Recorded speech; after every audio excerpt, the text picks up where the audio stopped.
Have you ever had a problem that you just swear you thought you solved, but then it came back? I mean, you worked so hard to solve this problem. You've been diving deep into self-development, read all kinds of books, took years of therapy, but the problem just keeps coming back. And a lot of people refer to this as karma because we keep reliving that same life situation until we finally learn the lesson. But how do we do this? How do we finally solve these problems for good? Because it seems like everything that we try to do to try to fix the issue, they just keep coming back.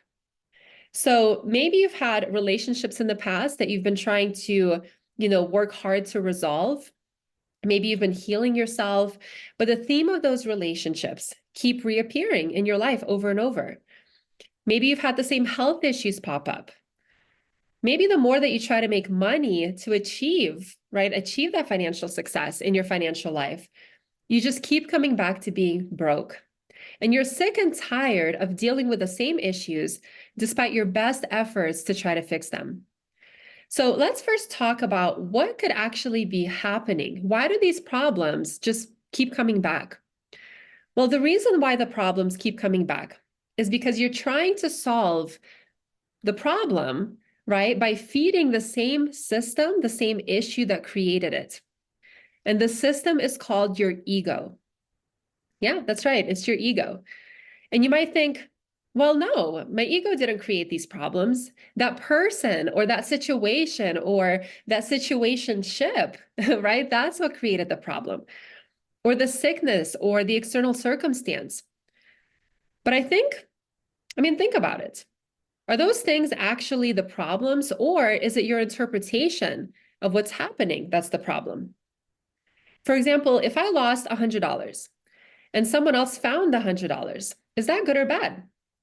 Well, it's bad for me, right? Or it's bad for you if you lost $100, but it's good for the other person. So the lost and found money, that's not the problem. It's your interpretation. That is the problem. So remember, all of the problems that we have are problems of our ego. So how does the ego work? And why does it create so many problems? Well, it does that because the ego works off of duality. It can only understand duality. It was actually created to discern information, right? What's right and wrong, what's good and bad, what's up and down. It does all those things because that's its purpose. It needs to separate, and it needs separation to even exist. It needs its own individual self of identity. And that's not good or bad. That's just what it does. That's the entire purpose of it. So because it works in this dualistic nature, it works on a metaphorical pendulum. And you're constantly swinging from one side of the pendulum to the other side of the pendulum. So something bad happens in your life and you recognize it as bad. And then you try to fix it by trying to think differently, acting differently, doing the opposite to try to fix that problem. Changing the way that you think, changing your habits, changing your beliefs. You start to negotiate with yourself. You try to change yourself. So now what you're doing is you're swinging to the other side of the pendulum. And now for a little bit, things seem seemingly better, right? Because you've fixed the problem. But what's going to eventually happen? Well, the pendulum is eventually going to swing back.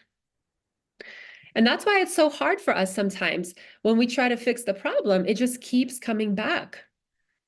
Or have you ever done something that maybe you thought was good, right? Maybe you thought it was good at the time, but later you found out that it was actually bad. So for example, you had your heart broken and you decided to protect yourself by saying, I will never trust men, or I will never trust women again. And maybe at that time it served you well because it kept you from getting your heart broken, maybe for a year or two. But after some time, you developed a massive trust issue toward other people. And now that you want a relationship, it's really hard for you to actually let anyone in. Right? Now you have to go to years of therapy to try to get rid of that belief. So I see a lot of people that go to these self-development events, these self-improvement seminars, and they feel amazing, they feel exhilarating. And then those events are great, don't get me wrong. You should absolutely go to them. But sometimes what happens is that those people come back and a week later, they have the hardest crash of their life. Many of my coaching clients have actually told me this. It's almost like as high as you get, that's as low as you're going to fall, right? It's that pendulum swinging. That's because we're not actually fixing the problem. You're just dancing with the problem, right? You're dancing with the ego going from one extreme to the other extreme. And we're on a constant roller coaster of emotion. One day we feel great. Another day we're depressed or anxious, right? We're just going back and forth on this pendulum. And the ego loves it because it keeps you in this state of separation. You're living in this duality, right? And the duality is the whole purpose of your ego. It's keeping it alive. That's why it's so hard to stop doing it. That is your ego's lifeblood, the problems, the challenges that keep you in that state of stuckness and separation. So as long as you're doing this dance, it's never going to stop. And this is what karma is. Karma means action. And for every action, there's always a reaction. So the more that we're doing, the more that you try to fix things, make things better, you're actually creating more and more karma in your life. You know, I go through these days where, you know, I try to be the best person that I could be, being the most efficient, the most effective, doing all the things that I think are the right things to do.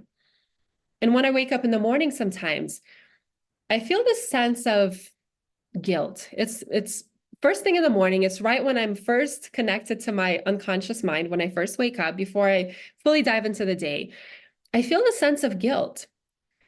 And I wonder, why am I feeling this guilt? What am I feeling guilty for? What am I doing wrong? And this feeling of guilt used to actually make me not want to wake up in the mornings. You used to make me want to sleep in because I don't want to face it. And it took me a while to realize that I'm not actually doing anything wrong. It's the mere fact that I'm trying so hard to avoid the guilt by doing everything right, that's why I'm having that polarity response of feeling the guilt. Have you ever experienced something like that? Maybe it's not guilt, but maybe it's something else, right? The more that you try to be perfect, the more that you feel like a failure, the more that you try to get acceptance from everyone else, the less acceptance you feel.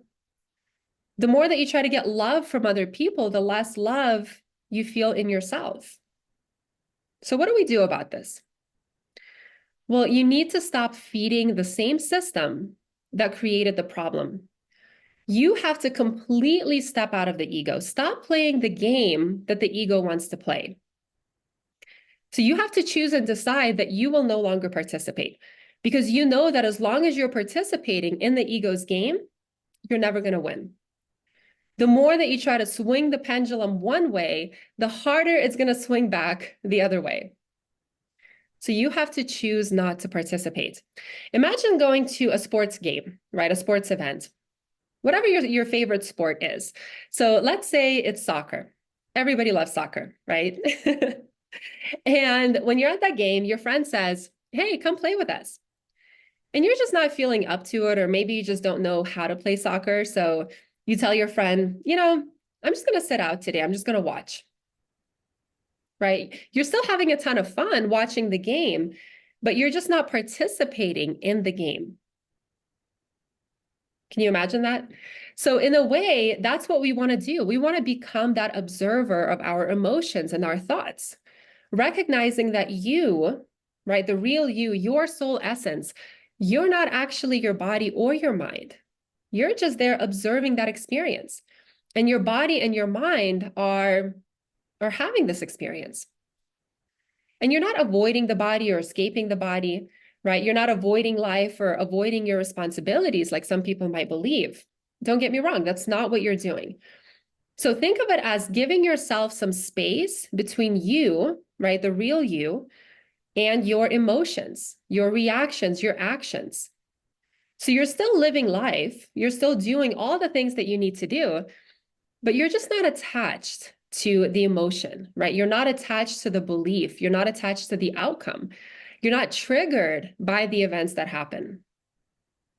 So you're just witnessing them, right? Think of it. You're just witnessing and experiencing those situations, that life, from an observer perspective.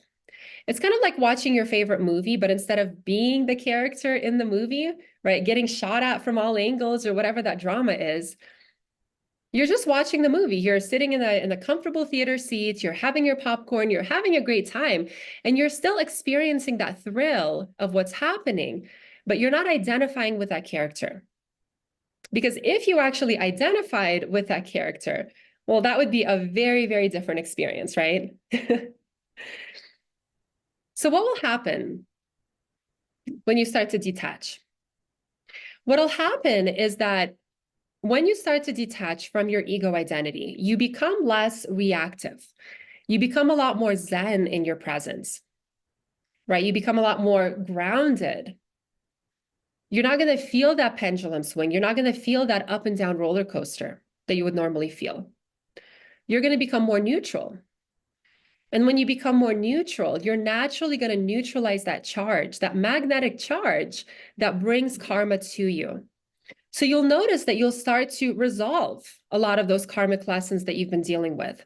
Those karmic bonds that have been shaping your life are going to start to break apart. And this is exactly why so many yogis and Zen masters teach the importance of meditation and practicing non-attachment. Right? Non-attachment is not about becoming numb to the world or, moving to the mountains and secluding yourself. It's actually about breaking free from the dualistic nature that keeps you stuck so that you can become that source of unconditional love, so that you can become that source of freedom, right? This is ultimately about that emotional freedom, which is something that we all want. We all want to be free, and we can do this, right? We can have that ultimate freedom, not by trying to fix each other or trying to resolve conflicts with other people, but resolving that conflict within ourselves. So let me know in the comments if you get this, if this makes sense, and how are you going to start to practice more neutrality, right? How are you going to start to practice being more neutral and centered throughout your day? Drop it in the comments. I would love to hear your thoughts. Well, I hope that you enjoyed this video. Please like and subscribe. I am just building my channel, and I'll be posting new videos every week so you can continue to grow your spirituality as well. All right? Well, God bless, and I will see you next time.